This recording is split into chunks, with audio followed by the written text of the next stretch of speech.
coverage of the Winter Olympics continues tonight. And next up on Eyewitness News at 6, the presidential candidates are already scrambling. Yes, they are. They're scrambling for your caucus votes right here. Angela Storr shows us one candidate who says our state is do or die for him. Also ahead, a bobcat bites a 3-year-old child in Plymouth. Carolyn Brookner will tell us how it happened and what will happen to the bobcat. Also, see why Augsburg College is wondering whether to refuse a $500,000 donation. And live from Calgary, we will tell you all about the Olympics and Minnesotans, and we'll tell you about some Minnesota visitors and others who may make it into a record book. Plus a preview of tonight's big hockey game against the Russians. All next on Eyewitness News at 6.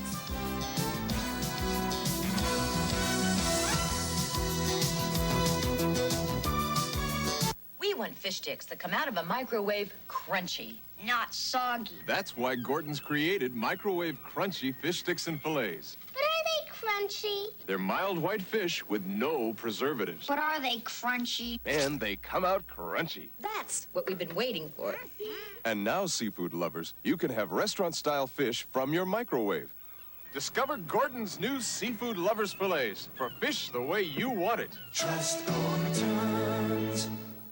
One thing about pre-emergence herbicides, you need a timely rain to make them work. New Tandem changes that. Instead of watching for rain, you watch weeds die. Tandem post-emergence herbicide doesn't need rain for activation. It goes to work the day you apply it. In one pass, a Tandem tank mix combination cleans out over 30 grasses and broadleaf weeds all season long. Don't let pre-emergence herbicides leave you in the dust. Try New Tandem, then stand back and watch weeds die. Alma! So thin. Guess you had to give up the triple fudge cookie. And the Rocky Road sundaes. And the fresh bakery bread. Nope. At last, fresh bakery taste in a 40-calorie full-sliced bread. New Brownberry Bakery Light. Golden wheat. Rich Italian. Try new Brownberry Bakery Light and give up the calories, not the brownberry. Not the brownberry? You're watching KSTP-TV, Minnesota's News Channel 5. Live from Minnesota's News Channel, KSTP Channel 5. Stan Turner, Ruth Spencer, Dave Dahl, and Mark Curtis bring you Eyewitness News at 6. And good evening, everyone.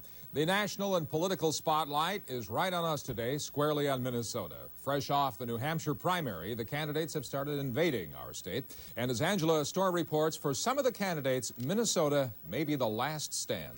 Illinois Senator Paul Simon came down the steps in the state capitol, flanked by supporters from the state legislature.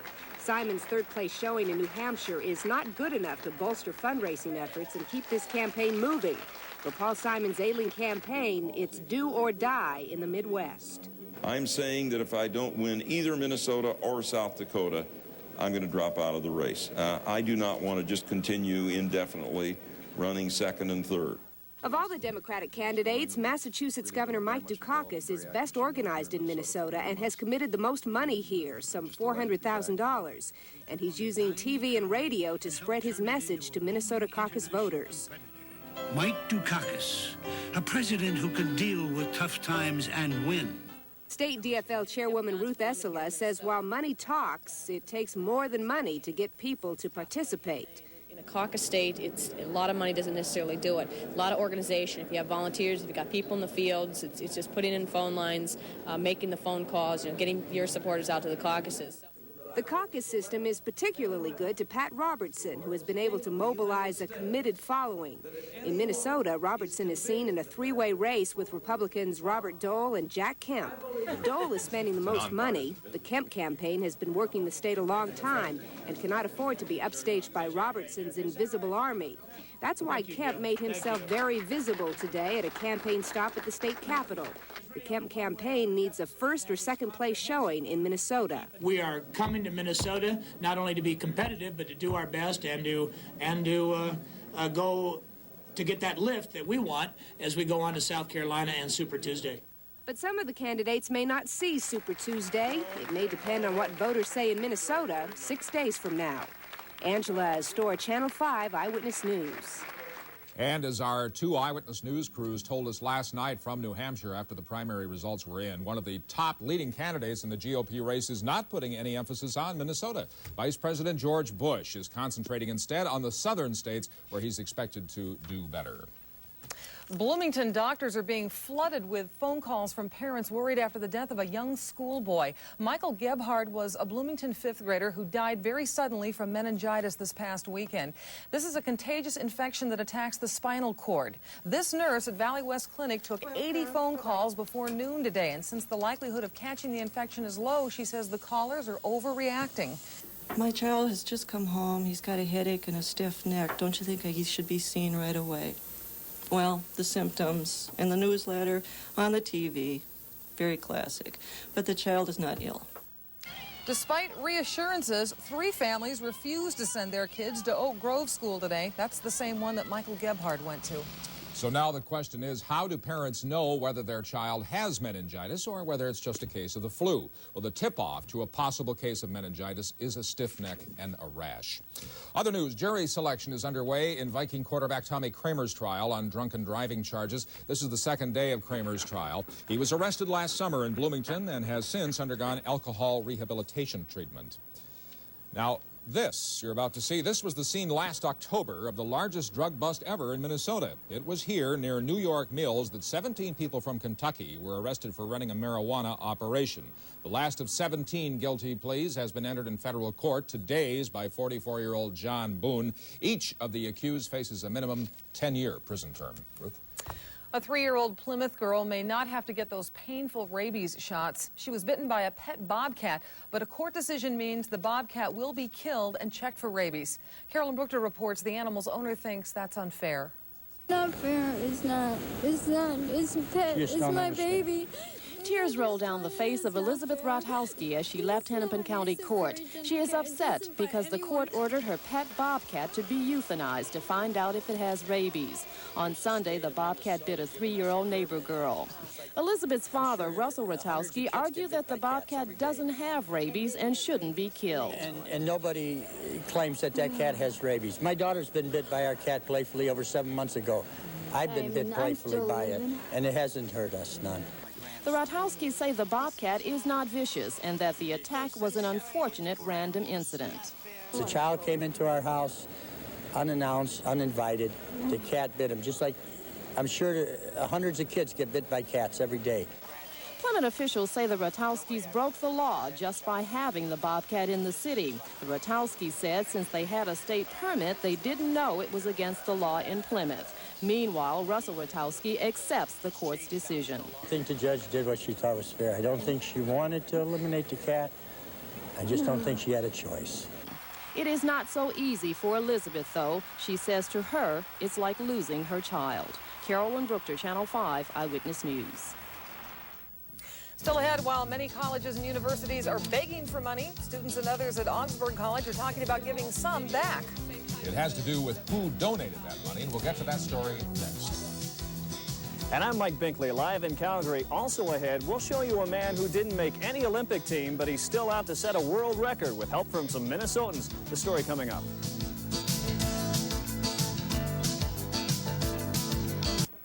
Well, you know the bad news. Charlie Carlson looks cool under pressure. But just because his shirt is dry doesn't mean he smells good. Because underarm odor is invisible, he needs Sure Solid.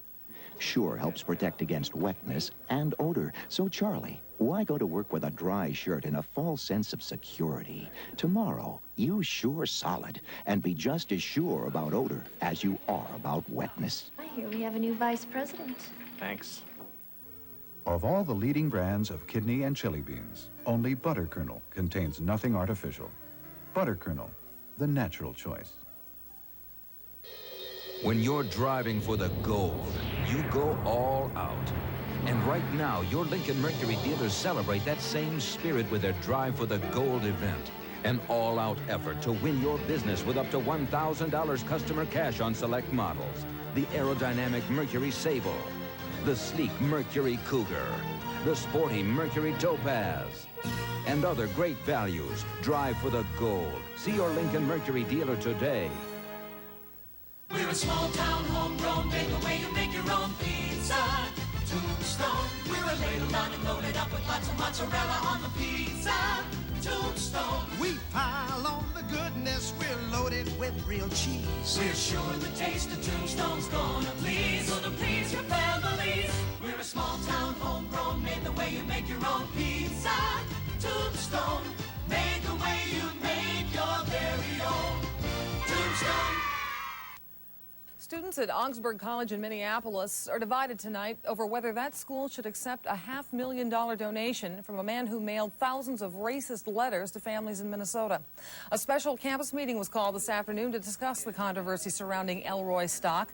Stock has admitted sending thousands of anonymous letters to interracial and interethnic families. And today, many students said the school, out of principle, should refuse Stock's $500,000 donation for a new building on campus. It was accepted from simply an alumnus. I know that was the understanding of you in the college. But now that we know that that's not all this man stands for, doesn't it say something else, what we're doing?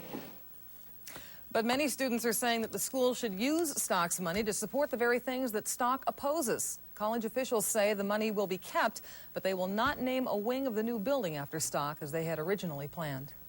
Well, Canterbury Downs officials could use some money. Today, the owners of the Shakopee horse racing track report they lost another $8 million in 1987. That's on top of a $10 million loss in '86. Owners say the only way to stop these losses is to increase betting purses by reducing the state parimutuel tax. Well, then, the old slogans are pretty much history. Have it your way. That's about had it, hasn't it? Flame broiled. That's burnout.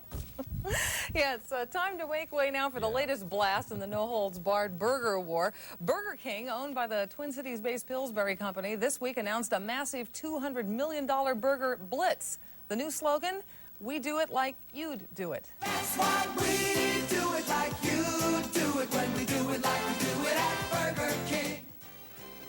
You'll see those new commercials beginning February the 29th. I can't wait for that. I can't either. I can't. Great anticipation. Still ahead, you can see another international event at the Games. This one brings tradition and high tech together and doesn't really mean competition. Wendy Lubavitch shows us that next from Calgary. And find out why grown men were running around Harriet Island today, spraying blue paint at each other and dressing up like Ghostbusters. Dave Dahl shows us that and the weather forecast later.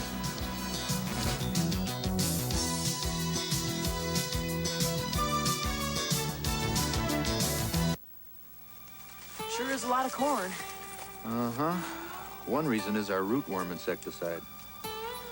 Look here. Some say to apply in furrow, while universities recommend banding. So we do both with Lohr's Band 15G in a T-band. It combines in furrow and banding for rootworm and cutworm control. And that's why we get a lot of corn. That's right. This is the start of an eye exam 2000, the computerized vision test. Just one of 20 tests and checks that give you a complete vision evaluation, plus a complete eye checkup, including glaucoma and cataract tests. Thoroughness is Eye Exam 2000. Eye Exam 2000. Inside LensCrafters. Burnsville Center, Southdale Center, Loman's Plaza, and now in Crystal Shopping Center, next to Target. Introducing a high-performance luxury sports coupe made the Mazda way. Mazda's all-new MX-6 GT is a turbocharged, intercooled 12-valve road machine that'll outrun the top-of-the-line Honda Prelude and still run you a cool $2,000 less. Believe me, you don't have to drive it this hard to love it. You just have to drive it. This is the Mazda way. See your Mazda dealer in Minnetonka, White Bear, St. Paul, Richfield, and Brooklyn Center. I'm so happy today. What you need from a radio station changes depending on when it is, where you're headed, or what you're doing. And through the different times of your day and the different places you have to stay, there's one radio station to turn to every step of the way. KS95 FM, the #1 music station under the sun, is 95 and sunny all day long. Let's go live right now to Calgary and Wendy Lubavitch. Wendy, I understand you have a story about a powwow. Yes, Ruth, that's true. You know, Ruth, this city is absolutely filled with an international flair. There are flags of all nations that line the streets here in Calgary. Every time you go out, you hear languages from about a dozen different countries. Luckily, English and French are the official languages, so I can understand most of the people.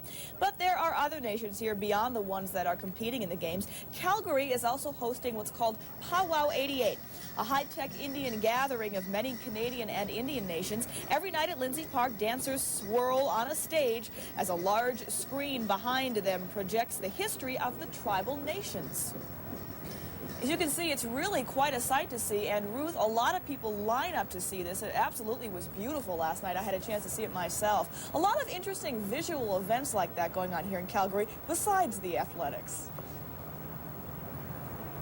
Okay, Wendy, thank you. We look forward to seeing more of them. I love the sound of the bells there. It's wonderful. Yeah. Don't you wish you were there? I do indeed, but I'll tell you what, it's not too bad duty around here, is it? It's nice today. Beautiful. It's been great. Did you hear the birds tweeting again today? Yes, I did. As a matter, and I tried to roll down my car window, and guess what? Because of all the puddles, melting snow, here comes the spray. I put it right back up. You know, the guy who designed Highway 280, I've got a little, I'm going to give a beef here, but 280 has to be designed by the same guy that made that windshield washer stuff, because that is the wettest road in the Twin Cities. It always seems to have a sloppy mess. But you thought that winter was over yesterday when they took the Volcanus Rex statue out of his mountain. Well, nope. Those Royal Guards of King Boreas decided to spray Mount Volcanus a cool ice blue today, trying to prolong the winter grip. And the Vulcan Busters also chased the human Volcanus Rex from the snowy mountain on Harriet Island. And there's word that there may be some more destruction in store for tomorrow. We'll just have to see what happens. It was warm today around the Observer Network. Highs again in the mid to upper 30s, even a few lower 40s. And our friend up there, Molly Brown, up in Osceola, one of the warm spots at 43, but she was tied today by Ev Smith. A tie in the warm department, 43 also down in Bloomington, but temperatures very mild for this time of the year. 40s, quite common on the southwest side, and upper 30s across most of the metro. So that is nice, thanks to a lot of sunshine today. Outside the airport right now, with a clear sky, our temperature is still above freezing at 34, the dew point 26, 72% for the relative humidity, a southwest wind at 15. The barometric pressure is now falling at 30.02. Today's high temperature made it up to 36, way above the average. 20 this morning's low, that's mild. And no snowfall officially out at the airport. There have been a few flurries, though, up in extreme northern Minnesota. The latest look, though, in the southern part of California was thanks to wind. They had very strong Santa Ana winds again today, anywhere from 55 to 60 mile per hour winds. Knocked some power lines down, along with very large trees knocked down across the southern part of California. There were some high wind warnings out there, but that has now since subsided. The high winds are thanks to a huge area of high pressure that usually develops out in the northern part of Nevada, southern Idaho, and that produces strong easterly winds across southern California. That'll probably subside, but for us, there's a weak area of a cool front that's now sliding into the western Dakotas. By tomorrow, it'll produce a little bit of light snow up there, but not much for us. Lots of sunshine. Highs again, the upper 30s for us. Down in the south, lots of water. Anywhere from 1 to 2 inches of rain could fall from the southern part of Texas and all the way through most of Alabama into Georgia. That's for tomorrow. The forecast for the Twin Cities, though, for tonight looks like a nice one. Partly cloudy skies, 19 to 23 for overnight lows. Southwest winds at 10 to 15. By the time you wake up tomorrow morning, should be a mild start. Temperature around 22 with partly cloudy skies. For the afternoon, another warm one. Temperatures approaching the upper 30s, 34 to 38. Still partly cloudy skies, some high thin clouds, but lots of sunshine thrown in there. For tomorrow night, mostly cloudy skies, 23 to 27. We could have some fog to deal with then. Friday, partly cloudy and still mild, not bad, 30 to 34. We start to cool down, though. Looking at Saturday and Sunday, temperatures start to chill down into the 20s, it looks like, by Sunday and Monday. A little bit of snow is a possibility on Monday, but those temperatures are still nice. And I think we're going to see, if this keeps up now for another 5 days, we're going to see that snow cover disappear. It's getting real dirty looking now. It would be nice to cover it up a little bit, but I think it's going to go in a hurry. Beautiful shade of brown in your car, by the way. Highway 280 did that. Yeah. Right. Thanks. Lights white, it's so dirty. Yeah, that's right. Up next, Salty, too. Up next, we're going to go back to Mark Curtis in Calgary. The Luge is featured tonight on our Minnesota Memory. You said that very, very nicely. And a preview of tonight's game between the U.S. and the Soviets. We'll have those stories and a lot more right after this.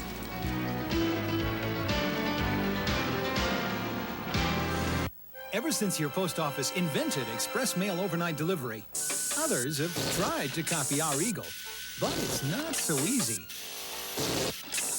You see, express mail overnight reliability is close to perfect, with the most convenient locations and prices as low as $10.75. about half what most others charge. So we're pretty hard to imitate. So use the original Express Mail service from your post office. Out of the labyrinth comes one unconventional choice. The Milano from Alfa Romeo. With Bosch L-Jetronic fuel injection, ABS brakes, Alfa's extraordinary V6 engine, and a provocative style that will take you where you've never been before. The Alfa Romeo Milano, driven to be different. Exceptional savings on remaining 87 Milanos at Maury's Imports across from Ridgedale. If you have a drinking problem, you probably have a disease. A progressive disease that weakens the structure of the family, that undermines the love that's the foundation of the family, that can tear the family apart and destroy everything you built together. A progressive disease called alcoholism. So next time you feel like reaching for a drink, reach for the phone instead. Call Care Unit. Nobody cares the way we do. You are America's winners. Right now, Chrysler Corporation and Larry Reed's White Bear Dodge join together to make your down payment on your new Dodge car or truck. It's never been easier to buy a new Dodge. Get a 1988 Daytona with all these options for just $10,695 or $215 a month. Or choose this new Dodge Dakota for just $215 a month. Take your pick. Over 400 new cars, trucks, and vans, all priced for immediate delivery. All you pay is tax and license. We make your down payment now at Larry Reed's White Bear Dodge.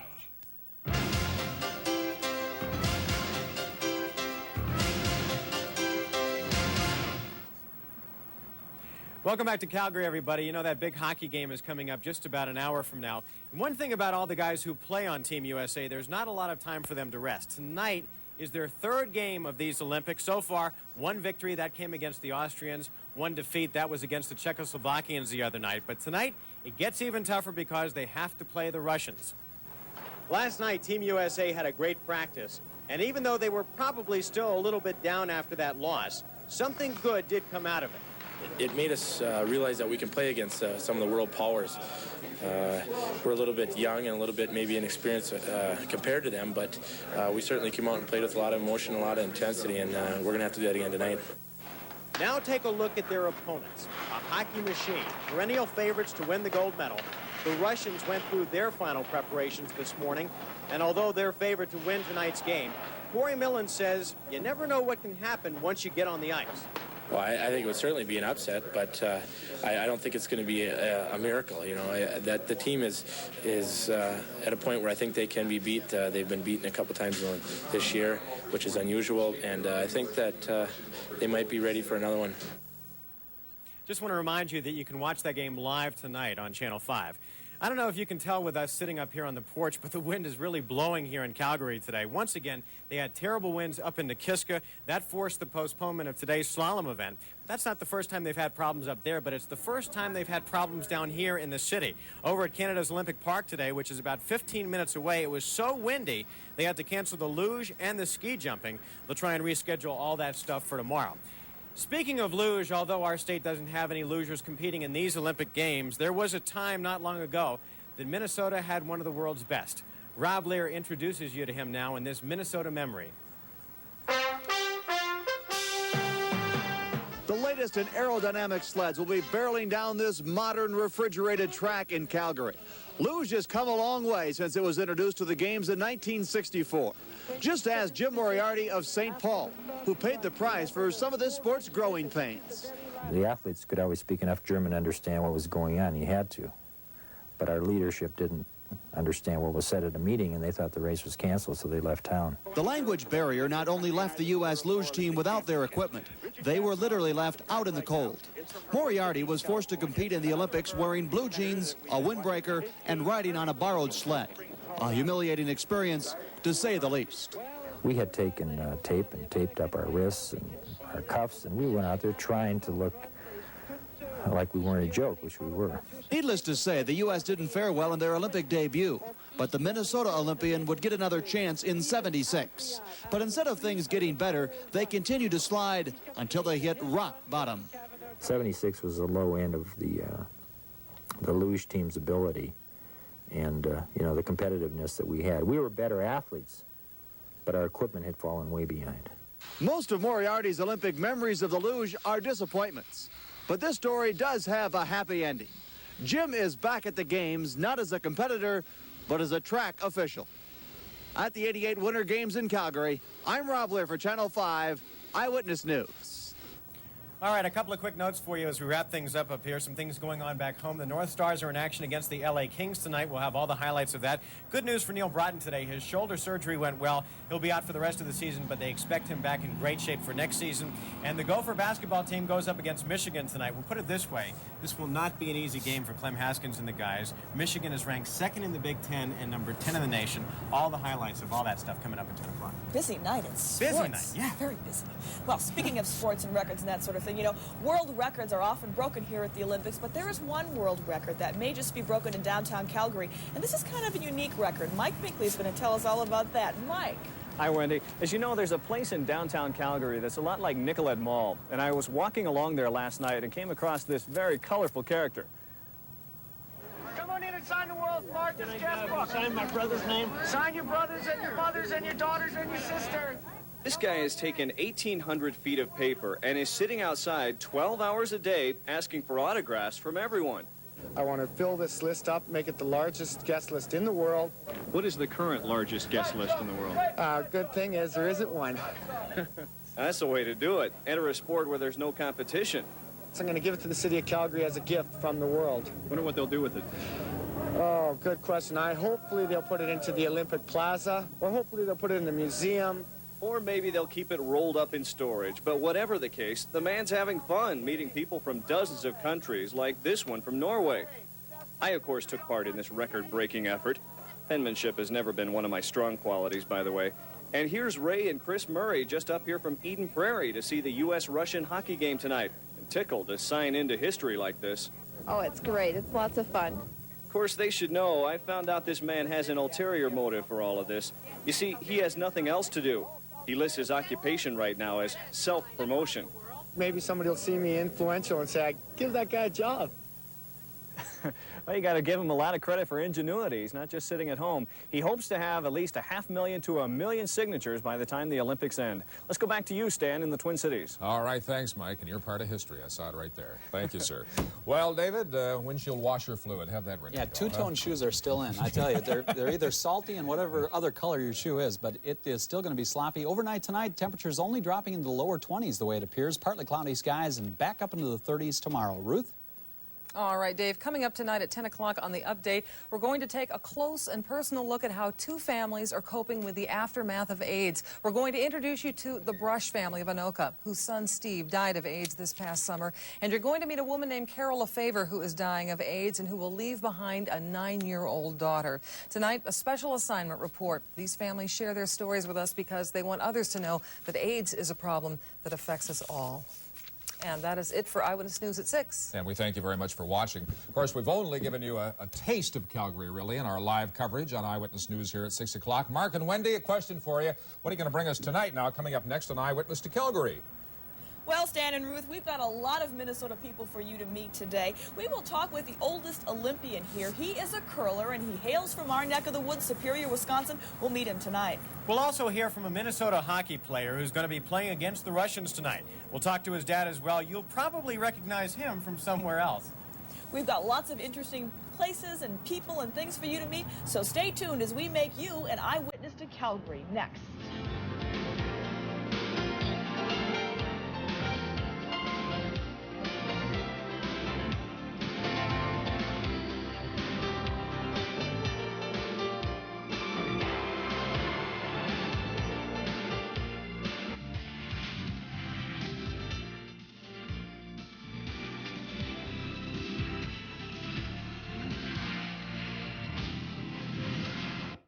Hi, I'm Tom Krebsbach, president of the brand new Midway.